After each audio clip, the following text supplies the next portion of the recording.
1년 중에 가장 좋은 계절을 우리는 지금 보내고 있습니다. 특별히 우리 교회가 예년에 없던 좋은 시간들을 보내는데, 그것은 우리의 자녀들이 결혼 예식을 어느 때보다도 어느 해보다도 많이 했다는 겁니다. 또 11월 달에도 또 계속 예정되어 있는 것이 얼마나 감사한 일인지 모르겠습니다. 여러 쌍들이 결혼을 하고, 또 이제 이번 주 토요일에도 결혼할 자매가 있고, 다음 주에 토요일에도 결혼할 형제와 자매가 우리 장로님 가정이 있고, 또 그 다음 주에도 집사님 자제분들이 결혼 예식이 준비되어 있습니다. 여러분, 결혼은 왜 하는 것이죠? 결혼은 행복하게 살려고 우리가 결혼하는 것이죠. 근데 중요한 것은 결혼해서 행복해질 수 있습니까? 그냥 결혼만 하면 행복하게 살아가지는 겁니까? 절대로 아닌 거죠. 결혼 생활에 행복한 그 비결이 있는 것입니다. 여러 가지 어떻게 하면 결혼 생활에 행복하게 살아갈 수 있을까를 우리가 말할 수 있지만, 가장 좋은, 가장 쉬운, 가장 중요한 행복의 비결은 이겁니다. 전에는 내 혼자 살았습니다. 내 혼자 살던 그 습관을 죽이고 이제 상대방과 함께 상대방에게 맞추어서 살아야 그 가정이 행복하게 살아갈 수가 있습니다. 내 혼자 살 때는 내 혼자 생각, 그리고 내 혼자의 습관, 내 혼자의 말, 하고 싶으면 하고 말고 싶으면 말고, 이렇게 먹고 싶으면 먹고 이렇게 살았지만, 결혼하고 나면 옛날에 좋지 못했던 그런 나 혼자만의 습관, 가지고 살았던 습관들을 죽여야 같이 잘 맞추어서 살아야 함께 행복할 수 있는 것입니다. 상대방의 의견을 존중하고 나의 자아를 죽이고 상대방에게 맞추고, 이래야 그 가정이 행복하게 살아갈 수 있는 것입니다. 가정의 문제가 어디에서 생깁니까? 자기 주장이 강해지고, 옛날 자기 혼자 살 때 그 못했던 습관들이 살아나서 자기 마음대로 살면 그 가정은 반드시 불행하게 되어 있습니다. 쉽게 말해서 내가 죽어야 행복한 가정을 이룰 수가 있습니다. 남편이 죽고 아내가 죽고, 그래서 상대방에게 맞추어서 사는, 상대방의 의견을 존중하고 살아갈 때 그 가정은 행복한 가정이 되어질 수 있습니다. 결혼하는 목적은 행복해지기 위해서 결혼을 하는 것인데, 결혼하고 불행해지는 이유는 자기 주장이 강하기 때문에 그렇습니다. 더 쉬운 말로 말하면 자기가 안 죽었기 때문에 그렇습니다.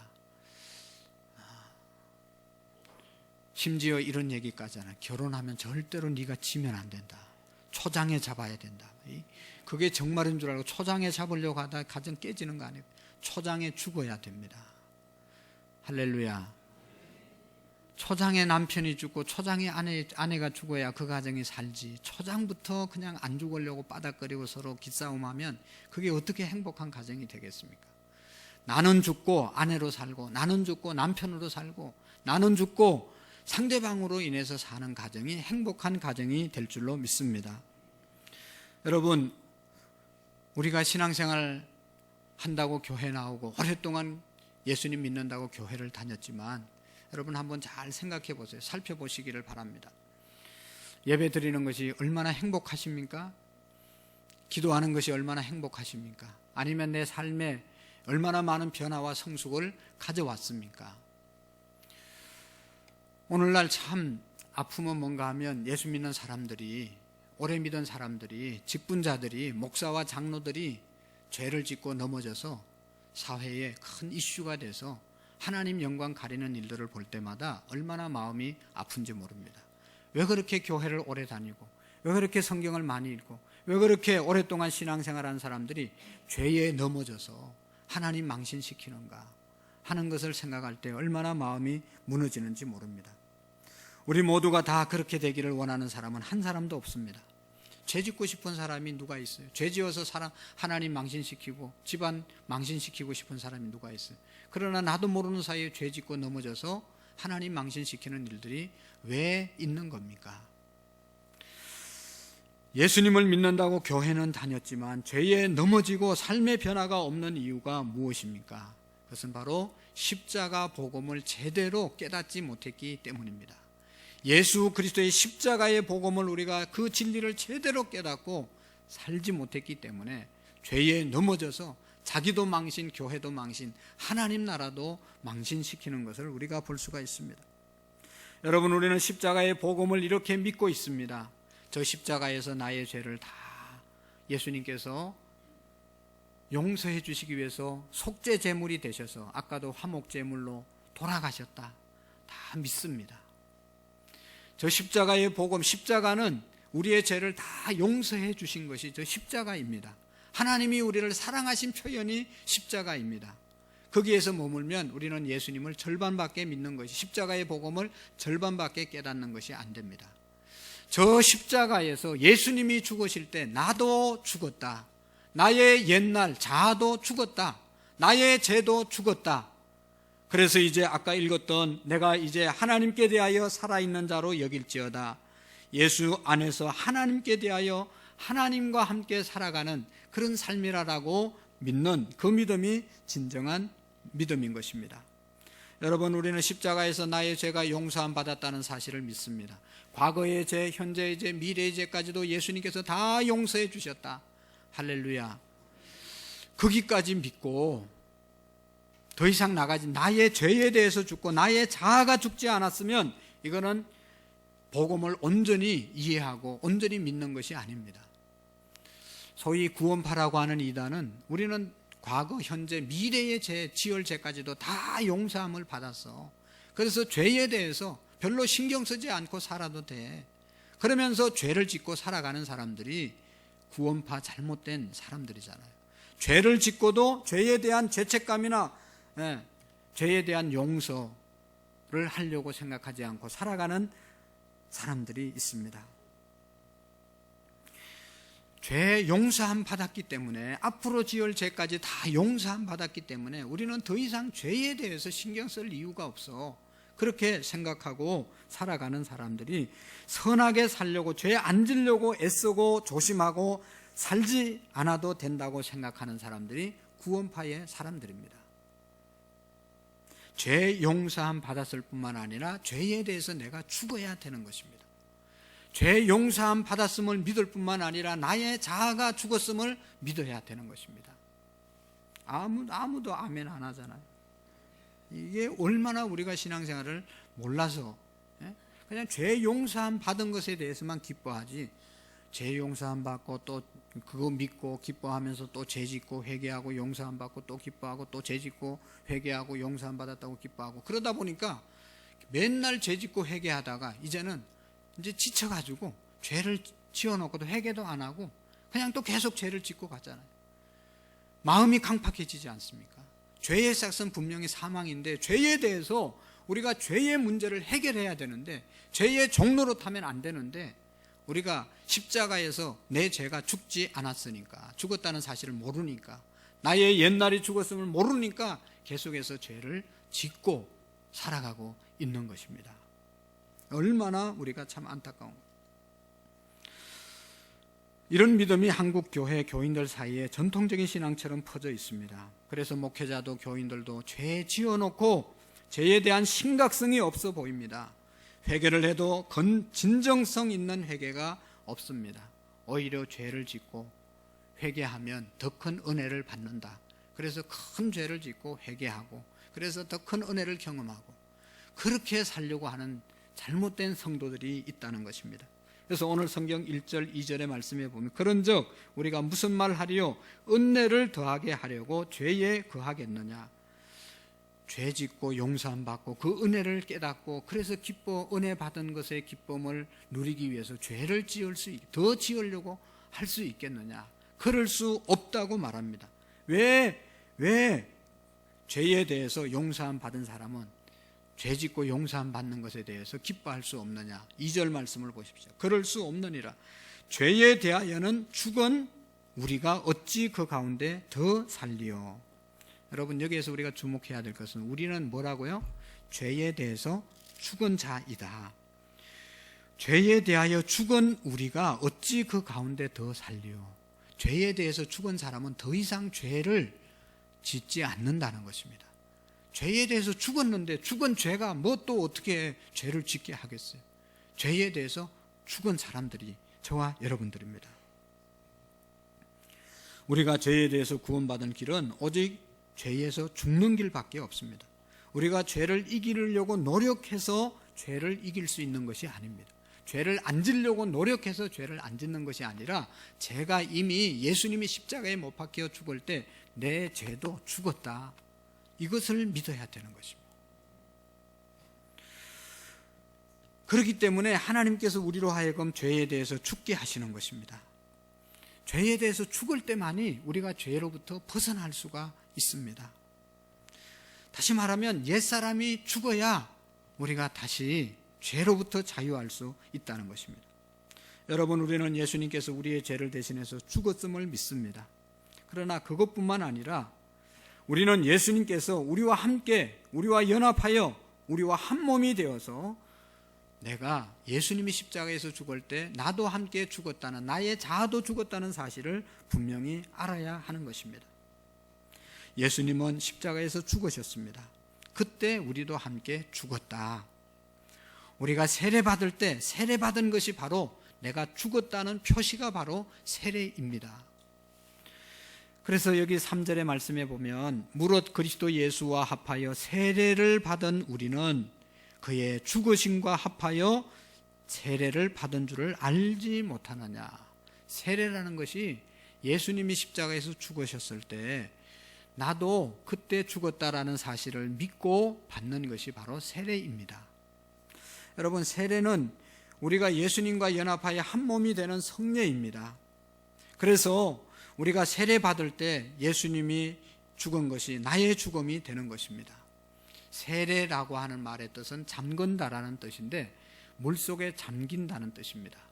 그래서 침례교회는 침례, 물속에 잠기는 예식, 이렇게 물속에 완전히 들어갔다 나오는 그런 세례 의식을 하는데 우리는 그것이 불편하니까 약식으로 하잖아요. 물을 내 머리에 성부와 성자와 성령으로 이렇게 하면서 세례를 받지 않습니까? 그 세례는 뭐 침례를 하나 그 약식 세례를 하든 간에 내가 죽는다, 내가 죽었다라고 하는 것을 확인하는 시간입니다. 물속에 들어갈 때 나의 자아, 옛날, 죄, 죽고 다시 물속에서 나올 때 나는 예수님으로 산다. 그것이 바로 세례인 것입니다. 그래서 세례받은 하나님의 자녀들은 어떻게 살아야 되냐? 나의 자아는 옛날은 죽고 이제는 예수님으로 함께 사는 사람이 세례받은 진정한 하나님의 자녀들입니다. 여러분, 갈라디아서 2장 20절 말씀 잘 암송하잖아요. 내가 그리스도와 함께 십자가에 못 박혔나니 그런즉 이제는 내가 사는 것이 아니요 내 안에 그리스도께서 사는 것이다. 십자가에서 예수님이 죽을 때 나의 자아, 나의 죄도 죽고 이제 내가 사는 것은 내 안에 예수님이 사는 것이다. 여러분, 우리가 예수님으로 살아야 되는 겁니다. 예수 믿는 사람들은 예수님으로 사는 것이 바로 진정한 그리스도인입니다. 우리가 왜 세상에 빛이 되지 못하고 왜 세상에 자꾸 죄에 넘어지냐? 예수님으로 살지 않고 나의 옛날로 살기 때문에, 나의 자아로 내 육신대로 살기 때문에 자꾸만 죄의 종으로 살아가는 것입니다. 죄에 대해서 자아는 죽었다. 이것을 우리가 기억해야 합니다. 나는 아직 안 죽었다고 생각을 하고 나는 아직 안 죽은 것 같은 그런 느낌을 우리가 가지지 않습니까? 여러분, 죽으셨습니까? 여러분의 자아는 죽으셨습니까? 여러분의 옛날은 죽으셨습니까? 왜 대답을 안 하세요? 죄에 대해서 죽었어요? 죽은 것 같기도 하고 살아있는 것 같기도 하고 어떨 때는 확실히 죽은 것이에요. 근데 어떨 때는 또 확실히 살아서 퍼덕거리고 있고. 여러분, 이걸 우리가 바로 정립하지 않으면 우리의 신앙이 참 헷갈릴 수밖에 없습니다. 나는 아직 안 죽었나 봐. 어떤 때는 죽은 것 같고 어떤 때는 안 죽은 것 같고. 왜 확신이 없는가 하면 그것은 자신이 죽었다면서 죽었는데 성질이 나는 거예요. 내가 성경에 분명히 죽었다고 그러는데 업욕이 일어나는 거예요. 분명히 죽었다는데 과욕이 일어나고 분명히 죽었다는데 막 이기심이 일어나고 분명히 죽었다고 그랬는데 이게 시기심이 발동하고 미움이 발동하고 안 죽었잖아요, 이게. 그래서 헷갈리는 겁니다. 여러분, 이렇게 죽었다는 것을 이해하면 평생 죽었다 살았다 영원히 죽는 사람이 확실히 죽을 수가 있는 게 아닙니다. 잘 들으세요. 지금 우리 한국교회가 이 문제에 빠져 있습니다. 나는 죽었다고 분명히 고백할 수 있는 성도인가? 그 성도가 많지 않다는 것입니다. 왜 그러냐? 제 용서함 받은 것에 대해서는 확신을 가지는 분들이 많은데 내가 내 옛날에 내 자아가 죽었냐? 거기에 대해서는 확신을 갖고 사는 분들이 많지 않는 것이 이게 참 안타까웁니다. 내 자아가 죽었다고 확신이 없기 때문에 자아로 살아가는 세상 사람들과 예수님을 안 믿는 사람들과 별 다를 바 없는 삶을 살아간다는 겁니다. 나의 자아가 죽었으면 자아가 죽지 않은 사람과 분명히 다른 삶을 살아갈 수 있을 텐데 내가 죽었는지 안 죽었는지 모르니까 살아있는 사람과 자아가 살아있는 사람과 별로 다르게 살지를 못한다는 것입니다. 오랫동안 교회를 다녀도 목사가 되고 장로가 되고 권사가 돼도 여전히 죄의 종로로 타는 이유는 죄에 대해서 죽었음에 확신이 없기 때문인 것입니다. 오늘 분명히 6절에는 이렇게 말씀하고 있습니다. 우리가 알거니와 우리의 옛 사람이 예수와 함께 십자가에 못 박힌 것은 죄의 몸이 죽어 다시 우리가 죄에게 종로로 타지 아니하려 함이니. 여기에 뭐라고 말씀합니까? 6절 다시 한번 읽고 대답해 보시기를 바랍니다. 6절 시작.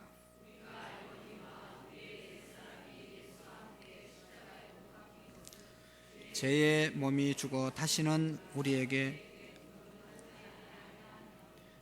여기 보세요. 우리가 알거니와 우리의 옛사람이 어떻게 됐다고 그랬습니까? 예수와 함께 십자가에 못 박힌 것은 우리가 이제 우리의 옛사람이 십자가에 못 박힌 것은 못 박혔다고 말하잖아요. 할렐루야. 십자가에 못 박혔습니다. 못 박히면 어떻게 예수님 십자가에 못 박혀서 살았습니까? 죽었습니다. 우리도 죽었습니다. 그렇지만 여기 보시면 왜 그렇게 못 박혔는가 하면 죄의 몸이 죽어 다시는 우리가 죄의 종로로 타지 않게 하려 함이니라. 십자가에서 우리의 옛날 자아, 죄가 죽었기 때문에 더 이상은 죄에게 종로로 타지 않게 하기 위해서 십자가에서 우리를 하나님이 죽으셨다는 것입니다. 예수님과 함께 죽은 것은 우리의 옛 사람입니다. 우리가 죽은 것은 육신이 죽은 게 아닙니다. 우리가 육신이 죽었으면 여기 있지 못하고 다 공동묘지에 갔어야 되죠. 우리가 죽은 것은 우리 안에 있는 자아가 죽은 겁니다. 우리의 죄가 죽은 겁니다. 우리의 육신은 살아 있습니다. 그래서 육신이 살아 있기 때문에 우리 육신이 살아 있는 동안 너나 할 것 없이 여기에서는 끊임없이 정욕이 일어나고 업욕이 일어나고 욕심이 일어나고 죄짓고 싶은 생각이 끊임없이 우리의 육신이 있는 한은 육신이 죽지 않는 한은 계속해서 올라옵니다. 없어지는 것이 아닙니다. 그런데 자아가 죽은 사람은 육신의 소욕이 올라오지만 육신의 소욕대로 살지 않는 사람이 자아가 죽은 사람입니다. 여러분, 예수님과 함께 옛사람이 죽은 것이 무엇이 의미가 있습니까? 너무너무 큰 의미가 있는 것이죠. 우리 속에 육신의 욕망은 여전히 존재하지만 우리 육신 안에 육신이 있기 때문에 육신 안에 역시 육신의 욕망이 존재하지만 육신의 욕망대로 우리가 살지 않고 육신의 욕망에 지배를 받지 않고 살아갈 수 있는 삶을 살게 된다는 것입니다. 죄의 욕망이 일어나지만 죄의 종로로 타지 않고 그 욕망이 시키는 대로 살지 않고 죄를 지배하면서 살 수 있는 능력이 진정한 그리스도인들에게 생겨지게 된다는 것입니다.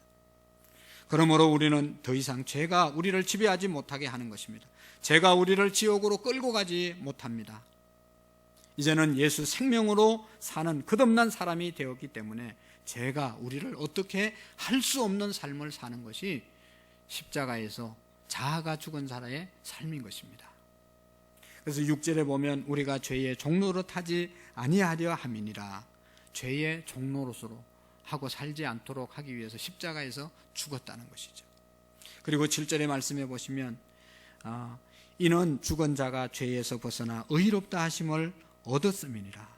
이제는 죽은 자가 되어서 죄에서 벗어나서 의롭다 하심을 받았다. 천국의 백성이 되었다. 천국 갈 수 있게 되었다는 것입니다. 자, 여러분 지금 이해가 잘 안 되는 것 같은데, 육신이 죽지 않았는데 자아는 죽었다, 육신은 죽지 않은데 자아는 죽었다고 자꾸 얘기하니까 그런 예가 어디 있을까? 보세요. 교도소에서 무기수로 사는 사람들이 있습니다. 그러니까 평생 동안 교도소를 나오지 못하고 사는 사람들이 있습니다. 여러분, 이 교도소에 사는 사람들은 육신적으로 죽은 사람입니까? 산 사람입니까? 산 사람들이죠. 그런데 육신적으로 살았기 때문에 자기가 육신적으로 하고 싶은 일들이 많이 있어요. 더 좋은 음식을 먹고 싶기도 할 테고, 더 많이 잠도 자고 싶을 것이고, 외출도 하고 싶을 것이고, 업력도 일어날 것이고, 그렇지만 자기 마음대로 할 수 있는 것이 아무것도 없어요.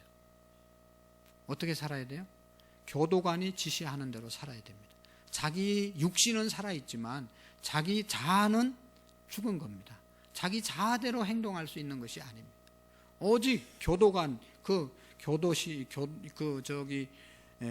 형무소의 규칙대로 살아야 되는 사람들이 바로 이 무기수들이죠. 마찬가지입니다. 우리 육신은 살아있지만 우리가 육신대로 살지 않는 것은 육신을 지배하는 예수 그리스도에게 순종해서 살기 때문인 것이죠. 여러분, 결혼한 사람도 이와 비슷합니다. 결혼하면 그는 더 이상 자신이 원하는 대로 살지 않습니다. 배우자가 생겼기 때문이죠.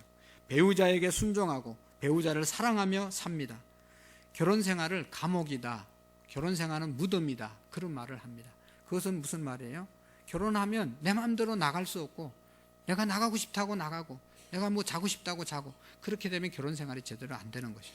상대방을 배려해서 상대방의 뜻을 맞추어서 살아야 된다는 것이죠. 결혼은 무덤이다.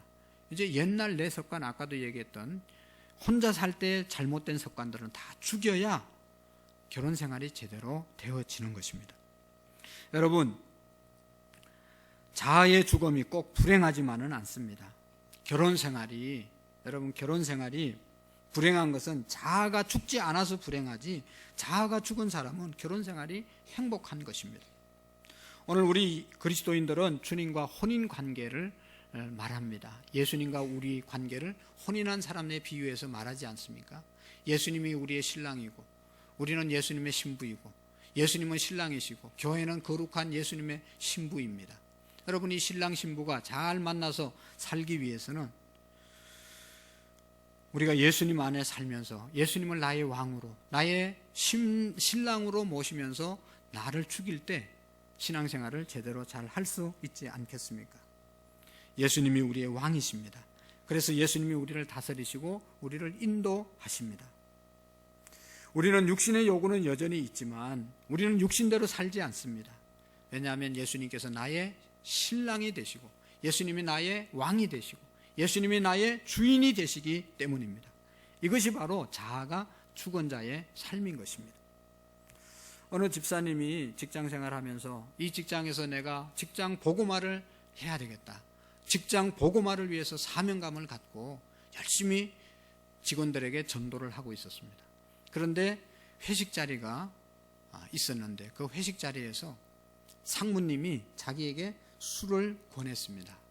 그런데 직장 보고마를 위해서 사명을 가지고 사는 사람이 어떻게 그 술을 먹을 수 있겠어요? 그래서 거절을 하니까 그 옆에 있던 중간 간부가 이 직원의 뺨을 때렸습니다. 너무너무 창피하고 모욕감을 느꼈습니다. 이런 직장 내가 왜 다녀야 되냐? 바로 사표를 써가지고 사표를 쓸 생각을 했습니다. 그리고 그 다음날 이제 기도원에 올라가서 하나님께 기도했습니다. 너무 하나님, 모욕감을 내가 느꼈습니다. 이제 사표 내야 되겠습니다. 그리고 열심히 기도하고 있는데 갑자기 하나님의 음성이 그에게 들려왔습니다. 그 음성은, 주님의 음성은 이런 것이었습니다.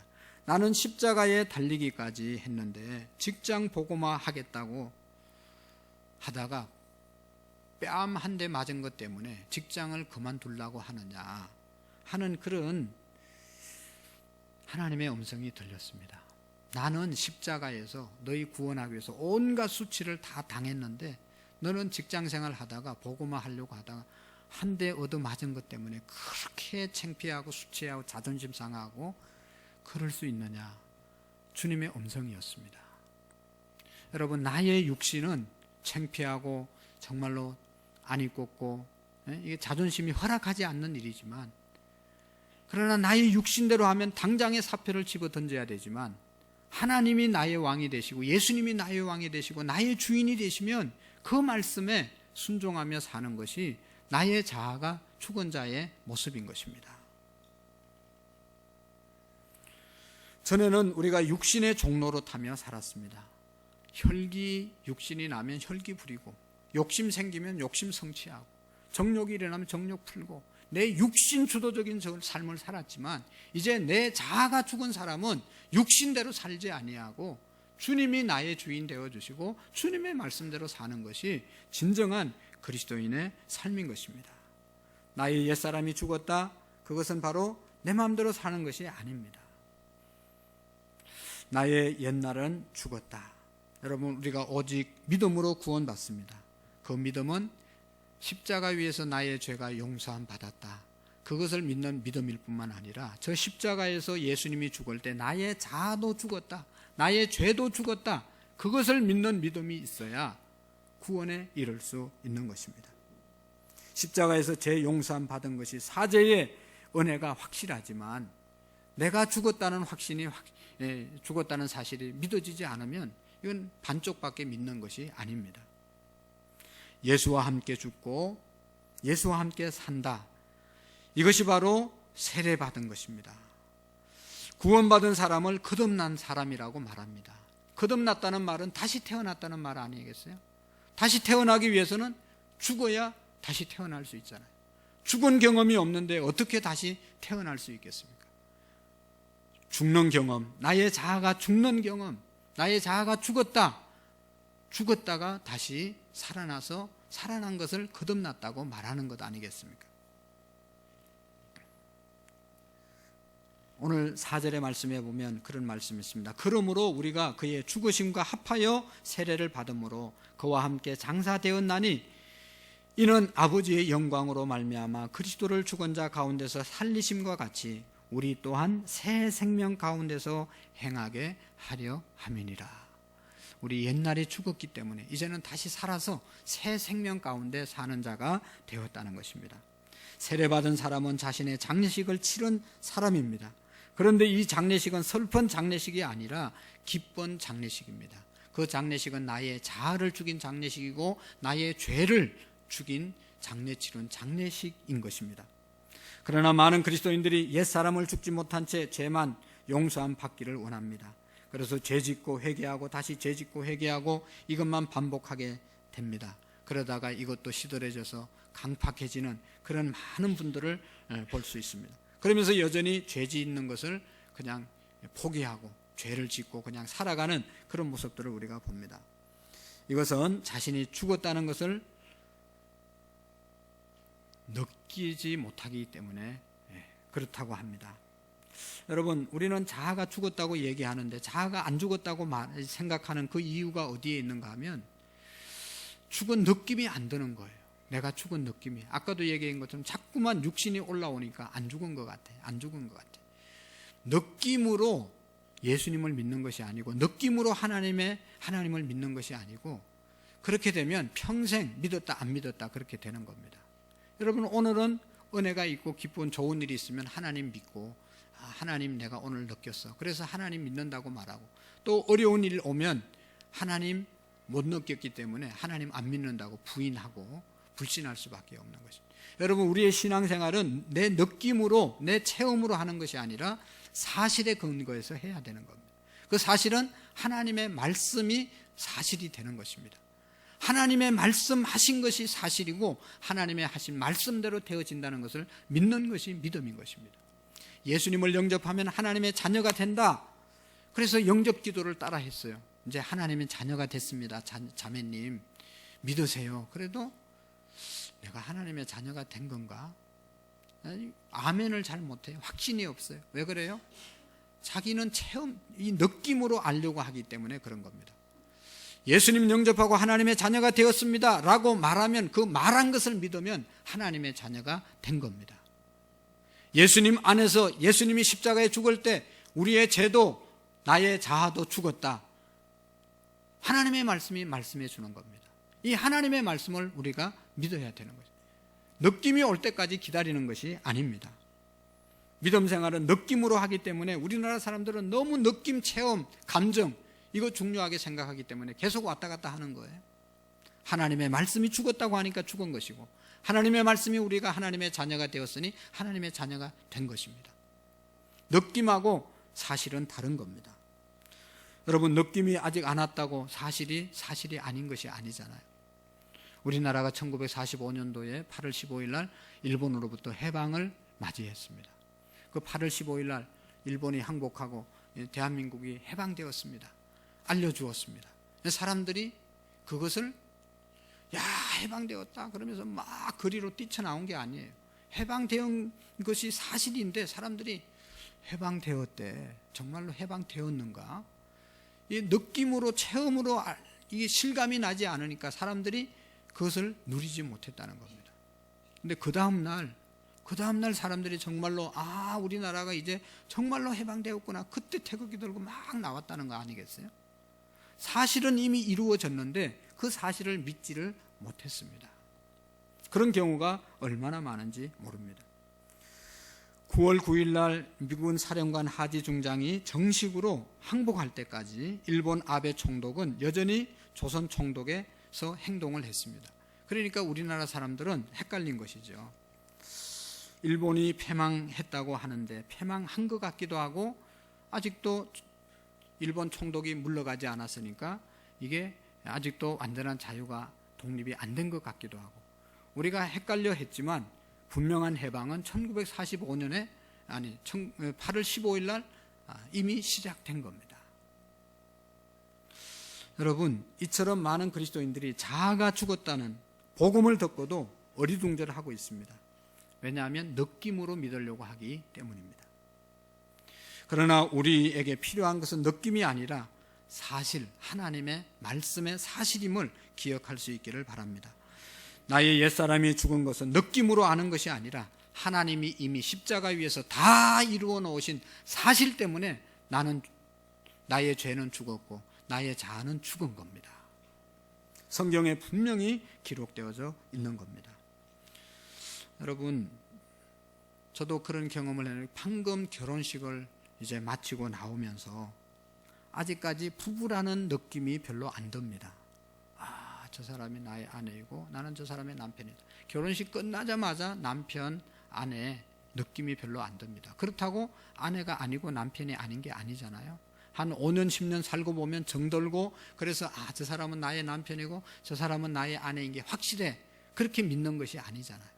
결혼식 끝나자마자, 주례자가 선포하자마자 그때부터 부부가 된 겁니다.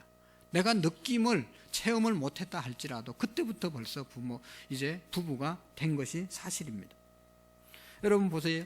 고아들을 고아원에서 입양해 오잖아요. 입양 받아온 아이가 새로운 집에 와서 지나면서 오자마자 여기는 내 집이다, 저분들은 나의 부모님이다, 그렇게 믿고 그렇게 누리고 사는 아이들이 별로 많이 없잖아요. 얼마 지나고 나면 이제 정돌고 이렇게 적응하고, 그 다음에 내가 이 집의 양자인 게 확실해, 그리고 저분들은 나의 부모님인 줄 확실해, 이게 이제 느껴지는 것 아니겠어요? 그렇다고 그때부터 이 아이가 이 양자가 된 게 아니잖아요. 계약서 쓰는 순간부터, 데려오는 그 순간부터 이 아이는 벌써 확실하게 양자가 된 겁니다. 그 집의 자녀가 된 겁니다. 그것을 나중에 그가 깨달은 것 뿐인 것이죠. 그런 겁니다. 느낌이 오지 않아도 그것은 사실이기 때문입니다. 오늘 우리 그리스도인들 중에 옛사람이 죽었음을 분명히 느끼는 분도 있지만 느끼지 못하는 분들이 많이 계십니다. 그러나 느낌으로 이것을 아는 것이 아니라는 것을 우리가 기억해야 합니다. 우리가 옛사람은 죽으려고 노력해서 죽어지는 것이 아닙니다. 내가 경건하게 살면 나의 자아가 죽지, 그래서 죽어지는 것이 아닙니다. 나의 자아는 이미 십자가에서 죽었습니다. 할렐루야. 나의 죄는 내가 노력해서 죽이는 것이 아니라 나는 이미 죄가 죽었기 때문에 죄와 상관없는, 죄의 종로를 타지 않는 그런 사람이 되어버렸습니다. 신실하신 하나님의 약속을 붙잡을 수 있기를 바랍니다. 하나님께서 예수 님의 십자가를 통하여 완전히 이루어 놓으셨음을 내가 믿어야 합니다. 그래서 우리는 이제 선포해야 합니다. 나의 옛날은 죽었다. 나의 자아는 죽었다. 나의 죄는 죽었다. 할렐루야. 선포하셔야 합니다. 11절의 말씀해 보십시오. 이와 같이 너희도 너희 자신을 죄에 대하여 죽은 자요, 죄에 대해서 죽은 자로 여겨야 됩니다. 믿으셔야 합니다. 그리스도 예수 안에서 하나님께 대하여는 살아있는 자로 여길지어다. 나는 이제 십자가에서 예수님이 죽을 때 나의 자아가 죽었고 나의 죄가 죽었고 이제 내가 사는 것은 예수님 안에서 하나님에 대하여 사는 자가 되었다. 할렐루야. 나는 이미 죽었어. 나는 십자가에서 나의 자아가 죽었어. 더 이상 죄는 나를 지배하지 못해. 선포하며 살 수 있기를 바랍니다. 정말로 이 믿음을 우리가 가져야 됩니다. 나의 옛날은 죽었어. 나는 죄에 대해서 죽었어. 나의 자아는 죽었어. 선포할 수 있기를 바랍니다. 그래서 14절의 말씀에 보시면 죄가 너희를 주장하지 못하게 하리니 이는 너희가 법 아래 있지 아니하고 은혜 아래에 있음이니라. 이제는 죄가 우리를 더 이상 주장하지 못하게 될 줄로 믿습니다. 그래서 여러분 어떻게 살아야 되는가? 정말로 죄가 죽은 사람은 이렇게 살게 될 것입니다. 12절 말씀, 13절 말씀 한번 읽어보시겠습니다. 시작. 그러므로 너희가 죄가 너희 죽을 몸을 지배하지 못하게 하여 몸의 사욕에 순종하지 말고 또한 너희 지체를 불의의 무기로 죄에게 내주지 말고 오직 너희 자신을 죽은 자 가운데서 다시 살아난 자 같이 하나님께 드리며 너희 지체를 의의 무기로 하나님께 드리라. 아멘. 이제는 죄가 죽을 몸을 지배하지 못하게 하며 죄가 더 이상 우리 육신을 지배하게 해서는 안 됩니다. 죽었기 때문에. 그 다음에 여기 보면 그러면 우리의 지체, 우리의 육신을 이제는 불의의 병기, 죄 짓는데 무기로 드리지 말고 죄 짓는데 우리의 몸을 주지 말고 오직 너희 자신을 죽은 자 가운데서 다시 살아난 자 같이 하여 하나님께 드리며 너희 지체를 의의 무기로 하나님께 드리라. 하나님께 우리의 자신을, 우리의 육신을 드려서 하나님의 의로운 일에 쓰임받는 무기들이 되어질 수 있기를 축복합니다. 여러분, 우리가 꼭 믿으셔야 합니다. 우리 한 분 한 분들이 나의 자아가 죽었다. 나는 죄에 대해서 죽었다. 이것을 정말로 믿고 선포하고 살아가게 될 때 죄의 종로로 살 이유가 없는 겁니다. 그래서 죄와 상관없이 살기 때문에 우리 가정이 변화되고 우리 교회가 변화되고 우리 민족이 변화되는 역사가 나의 옛날, 나의 자아, 나의 죄가 죽었다는 사실을 믿고 살아갈 때 일어나게 될 줄로 믿습니다. 기도하시겠습니다. 하나님 아버지, 참으로 감사합니다. 나의 자아는 죽고 나의 옛날은 죽고 예수님으로 살아가게 하심을 감사합니다. 이제 우리 모두는 예수님 안에서 살고 하나님으로 사는 우리의 믿음이 되게 해 주옵소서. 예수님의 이름으로 기도하옵나이다. 아멘. 우리 다 같이